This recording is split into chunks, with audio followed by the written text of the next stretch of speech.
Drum ভরে ভরে একটা ড্রামের দাম ছিল আগে 1200 টাকা, এখন সেই ড্রামের দাম পড়ে গেছে 2200 টাকা। এই ড্রামের দামটা কেন বাড়লো ভাই? অবশ্যই সিন্ডিকেট হইতেছে। আগে সরকারকে এই সিন্ডিকেটটা বন্ধ করতে হবে। আমরা সাধারণ বাইকার, আমরা বাইক চালাই, আমাদের তেল যদি কম হয় ভাই, আর সিন্ডিকেটরা যদি আজকে 300-400 টাকা লিটার তেল বিক্রি করতেছে, এরা তেলটা কোথায় পাইতেছে বিক্রি করার? কারণ এই সিন্ডিকেটটা ধরতে হবে। হচ্ছে ওই ঢাকা ইন্টারকন্টিনেন্টালের সামনে যে পাম্পটা আছে মেঘনার, তো সেই পাম্পের সামনে আমরা সবাই দাঁড়ানো। এখানে মোটামুটি 2-2.5 কিলোমিটারের উপরে সিরিয়াল। এখন বাজে হচ্ছে সময় 1:45। অলমোস্ট 11টার আগে পরে থেকে মানুষজন সিরিয়ালে দাঁড়ান শুরু করছে। ভাই জুম্মার দিন 1:30টার সময় জুম্মার নামাজ, আমরা তাহলে নামাজ কখন পড়বো, আমরা তেল কখন নিব, আমরা কখন বাসায় যাব, ফ্রেশ হবো, গোসল করবো, ভাই খাওয়া দাওয়াও নাই। এইভাবে ভাই এটা তো আসলে দেশ চলতে পারে না, এভাবে দেশ চলতে পারে না ভাই। আমরা গভর্নমেন্টের কাছে একটা রিকোয়েস্ট, কাইন্ডলি আপনারা এটা সলিউশন করার চেষ্টা করেন, ঠিক আছে? এইভাবে হলে দিন। হ্যাঁ, আমার করছি ভাই যে তাও নির্যাতিত হইতেছে, এই নির্যাতন ওভারকাম করার জন্য অ্যাটলিস্ট আপনি 120 টাকার জায়গায় 130 নেন, 40 নেন, 50 নেন, কিন্তু সলিউশন করেন। এইভাবে হলে ভাই দেশ চলবে না। আমরা বেশি টাকা দিয়ে তেল কিনতে রাজি আছি, কিন্তু এই হ্যারাসমেন্ট হইতে রাজি নাই, ঠিক আছে? এই যে পিছনের মানুষ সবাই দেখেন এক্সাইটেড, একটু দাঁড়ায় কথা বলার মতো সুযোগ দিচ্ছে না, সবাই বলতেছে ভাই সামনে আগান, সামনে আগান। এই রোদ্রের মধ্যে ভাই একটা গাড়ি ঠেলতে কি পরিমাণ কষ্ট হয় আপনারা এটা বুঝেন? জনগণের এই কষ্টটা আপনাদের বোঝা উচিত ভাই, অবশ্যই বোঝা উচিত। মানবতার দিক থেকে হইলেও আপনাদের এই সমস্যাটা সলিউশন করা উচিত।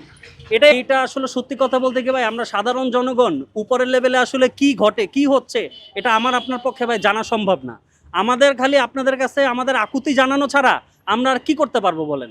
আমাদের তো হাত পা বাঁধা, আমাদের হাত পা বাঁধা। সো আমাদের মানবতার দিক থেকে আপনাদের উচিত এটার একটা সলিউশন করা। এইভাবে হলে হবে না ভাই।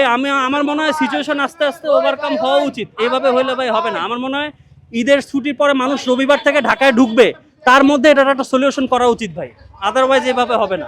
আপনাদের কাছে রিকোয়েস্ট ভাই, আপনারা সংবাদ মাধ্যমের কর্মী আছেন, কাইন্ডলি এই জিনিসটা একটু সবার কাছে উপস্থাপন করেন। আছি ভাই, এখন বন্ধের সময় যদি আমরা 2 ঘন্টা সিরিয়াল দিই, 3 ঘন্টা সিরিয়ালে পাম্প পাই আমরা, তো তখন খুলে তো আমরা সারাদিনও পাম্প সিরিয়াল পাবো না। তখন তো আমাদের মানে গরমের সাথে কোনো কাজ নাই ভাই, আমাদের তো তখন ওই নিয়ে আতঙ্কে আছি আমরা ভাই। এটা যাতে সরকার দ্রুত পদক্ষেপ নেয়, যাতে আমাদের এই ভোগান্তিটা না হয়, এটার জন্য আমরা আকুল আবেদন। আমি এটা নিয়ে 5 নম্বর পাম্প, এটা আমি 4টা পাম্প করেছি এর আগে। প্রথমে গেছি নীলক্ষেত বন্ধ, তারপর গেছি নীলক্ষেতের পাশে কাটাবানো, ওটা বন্ধ। পরে গেছি ওই যে রাজারবাগ, ওটাও বন্ধ। পরে হাজি পাম্পে গেছি রামপুর পাড্ডার পাশে, ওটাও বন্ধ। পরে এইটাই খোলা পাইছি।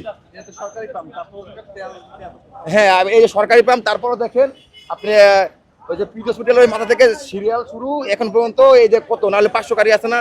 তা আমার কাছে আমাদের বন্ধের দিনে যদি 500 গাড়ি ওভারটেক করে তেল নিতে হয়, তাহলে তো ভাই যখন রবিবার থেকে পরে সোমবার যখন ঢাকা সবাই আসবে, তখন কি অবস্থা হবে এটা আপনারাই বলেন।